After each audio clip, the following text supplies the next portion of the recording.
और 34 वर्षों के बाद भारत में नई शिक्षा नीति की घोषणा की गई है। यानी भारत में आज दो बहुत बड़े बदलाव हुए हैं।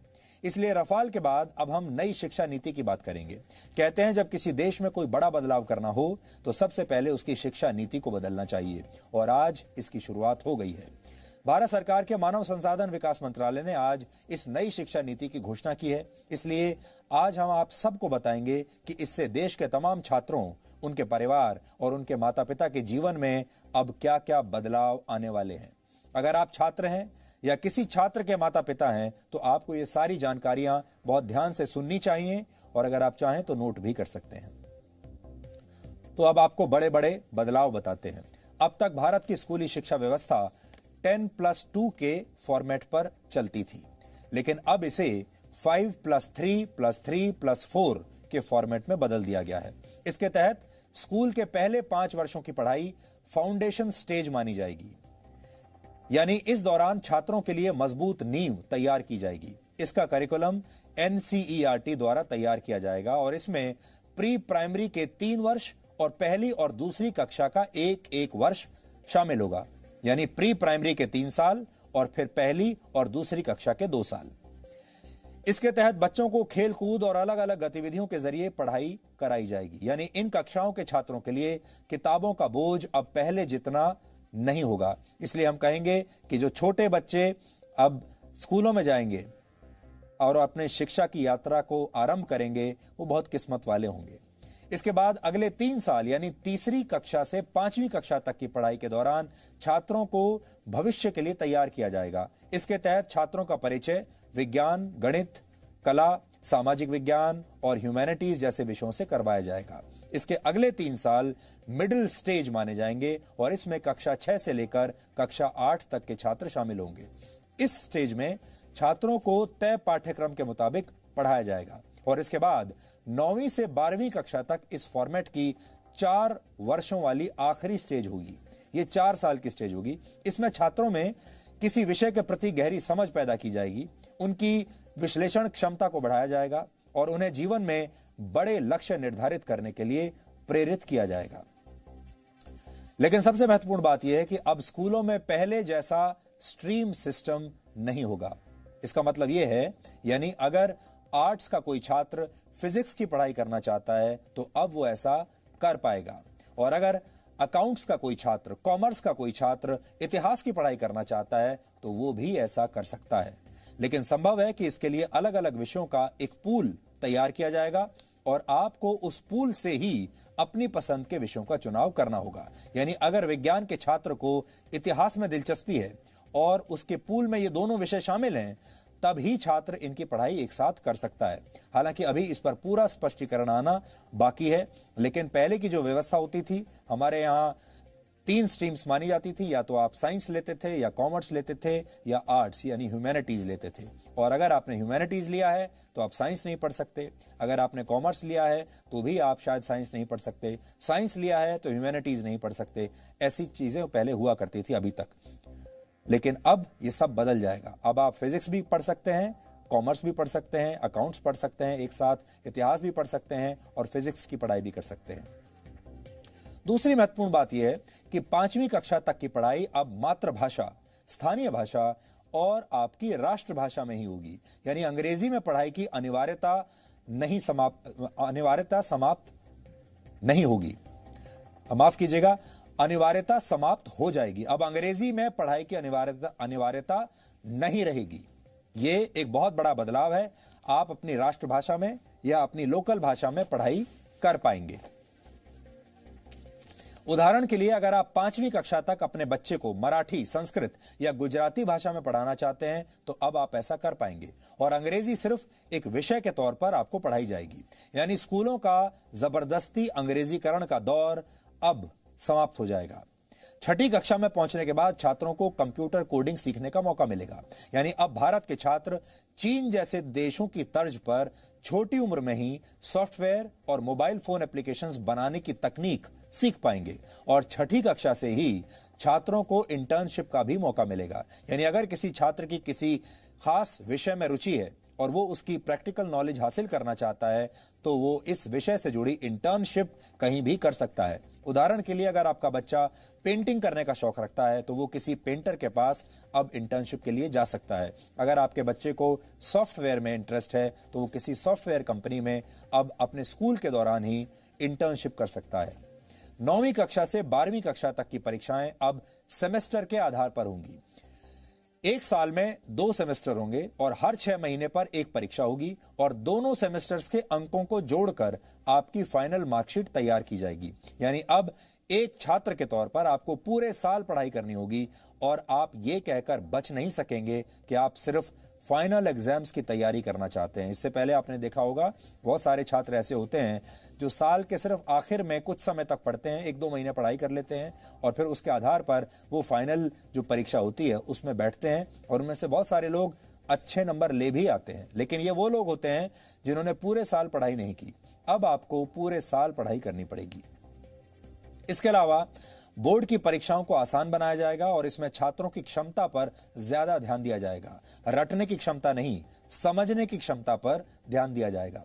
ट्यूशन और कोचिंग क्लास के जरिए रट्टा लगवाने की आदत को समाप्त कर दिया जाएगा। बोर्ड परीक्षा देने वाले छात्रों को अब उनकी पसंद की भाषा में परीक्षा लिखने की पूरी छूट होगी। उदाहरण के लिए अगर आप चाहें तो हिंदी या अंग्रेजी में से किसी एक भाषा में अपनी परीक्षा दे सकते हैं। छात्रों के रिपोर्ट कार्ड्स को भी अब पहले की तरह तैयार नहीं किया जाएगा। किसी छात्र को फाइनल मार्क्स देते समय उसके व्यवहार, एक्स्ट्रा करिकुलर एक्टिविटीज में उसके प्रदर्शन और उसकी मानसिक क्षमताओं का भी ध्यान रखा जाएगा। इसके अलावा रिपोर्ट कार्ड को 360 डिग्री असेसमेंट के आधार पर तैयार किया जाएगा। इसमें छात्र खुद को भी अंक देंगे, यानी अपना खुद का भी विश्लेषण करेंगे। विषय पढ़ाने वाले शिक्षक भी छात्र को अंक देंगे और छात्रों के सहपाठी भी उनका आकलन करेंगे। कॉलेज में पढ़ाई करने वाले छात्रों के लिए भी इस नई शिक्षा नीति में बहुत सारे बदलाव किए गए हैं। इसलिए जो छात्र अब कॉलेज में इसके बाद जाने वाले हैं वो भी ध्यान से अभी देख लें। अब देश के छात्र कॉलेज में एडमिशन के लिए कॉमन एप्टीट्यूड टेस्ट दे पाएंगे। इसका अर्थ यह है कि अगर 12वीं कक्षा के बोर्ड एग्जाम्स में आपके ठीक नंबर नहीं आए हैं या आपके मार्क्स इतने नहीं आए हैं कि आपको कट ऑफ परसेंटेज के आधार पर सीधे किसी कॉलेज में एडमिशन मिल पाए, तो आप कॉमन एप्टीट्यूड टेस्ट भी दे सकते हैं और फिर इस टेस्ट में आपके प्रदर्शन को आपके 12वीं कक्षा के नंबरों के साथ जोड़ दिया जाएगा और उस आधार पर आपको आपके मनपसंद कॉलेज में एडमिशन मिल पाएगा। ग्रेजुएशन की पढ़ाई को 3 और 4 वर्षों के कोर्स ड्यूरेशन में अब बांट दिया जाएगा। पहले अगर आप कॉलेज की पढ़ाई बीच में ही छोड़ देते थे तो आपको ग्रेजुएशन की डिग्री नहीं मिलती थी। या तो आप पूरी पढ़ाई कीजिए और या बिल्कुल मत कीजिए। लेकिन नई शिक्षा नीति लागू होने के बाद अगर आप 1 साल के बाद कॉलेज छोड़ देते हैं तो आपको सर्टिफिकेट दिया जाएगा। ये आपका सर्टिफिकेट कोर्स माना जाएगा। अगर आपने कॉलेज का फर्स्ट ईयर कंप्लीट कर लिया और उसके बाद पढ़ाई छोड़ दी तो आपको सर्टिफिकेट कोर्स का सर्टिफिकेट मिलेगा। इसी तरह अगर आप सेकेंड ईयर पास करने के बाद 2 साल के बाद पढ़ाई छोड़ देते हैं तो आपको डिप्लोमा दिया जाएगा और अगर आप थर्ड ईयर यानी 3 साल की पढ़ाई पूरी कर लेते हैं तो आपको बैचलर्स डिग्री दी जाएगी और अगर आप 4 साल का कोर्स करके बैचलर्स डिग्री लेना चाहते हैं तो आपको रिसर्च के सर्टिफिकेट के साथ ये डिग्री मिलेगी। इससे उन छात्रों को बहुत फायदा होगा जो कॉलेज के दौरान किसी प्रोजेक्ट पर काम कर चुके हैं। 4 वर्ष के इस कोर्स में स्कूल के छात्रों की तरह कॉलेज के छात्र भी अलग अलग विषयों की पढ़ाई एक साथ कर पाएंगे। इस व्यवस्था को मल्टी एंट्री और मल्टी एग्जिट वाली व्यवस्था कहा जाता है। यानी छात्र जब जिस विषय की पढ़ाई करना चाहेंगे तो वो ऐसा कर सकेंगे और जब वो ये पढ़ाई छोड़ना भी चाहेंगे तो ये काम भी आसानी से कर सकेंगे। इसीलिए इसे मल्टी एंट्री और मल्टी एग्जिट कहा गया है।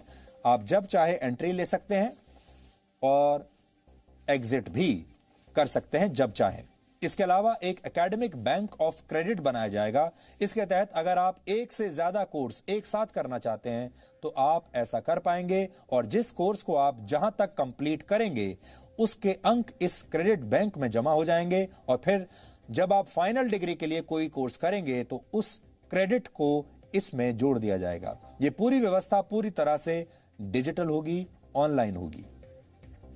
मानव संसाधन विकास मंत्री रमेश पोखरियाल निशंक और उनकी टीम ने इस नई शिक्षा नीति पर आज क्या कहा, यह भी आज आपको सुन लेना चाहिए। कि पूरी दुनिया में शायद इससे बड़ा परामर्श, विचार विमर्श कभी नहीं हुआ होगा। इतना बड़ा नवाचार ये दुनिया के लिए एक उदाहरण है, जब किसी नीति पर देश के कोने कोने से, अभिभावकों से, छात्रों से, अध्यापकों से, विशेषज्ञों से, शिक्षाविदों से, राजनीतिज्ञों से, जनप्रतिनिधियों से और यहां तक कि 1,25,000 ग्राम समितियों से विचार विमर्श किया गया हो। यह बेहद महत्वपूर्ण है क्योंकि 34 साल से शिक्षा नीति में परिवर्तन नहीं हुआ था और इसलिए आज का ये जो परिवर्तन है और जो नई शिक्षा नीति है, मुझे विश्वास है कि पूरा समाज और सभी देशवासी इसका स्वागत करेंगे और दुनिया के शिक्षाविद भी इसको निश्चित रूप से सराहना करेंगे। आज की व्यवस्था में यदि 4 साल इंजीनियरिंग पढ़ने के बाद या 6 सेमेस्टर पढ़ने के बाद किसी कारणवश मैं आगे नहीं पढ़ सकता हूं, तो मेरे पास कोई उपाय नहीं है, मैं आउट ऑफ द सिस्टम हो जाता हूं। Multiple entry and exit system में ये रहेगा कि 1 साल के बाद सर्टिफिकेट, 2 साल के बाद डिप्लोमा, 3 या 4 साल के बाद डिग्री, यानी और multiple entry through academic bank of credit, जो नीचे बुलेट है कि मेरे जो क्रेडिट फर्स्ट ईयर के हैं, सेकेंड ईयर के हैं, जैसे बैंक के सेविंग अकाउंट होते हैं वैसे ही एकेडमिक क्रेडिट में डिजी लॉकर के माध्यम से हमारे वहाँ पर क्रेडिट रहेंगे।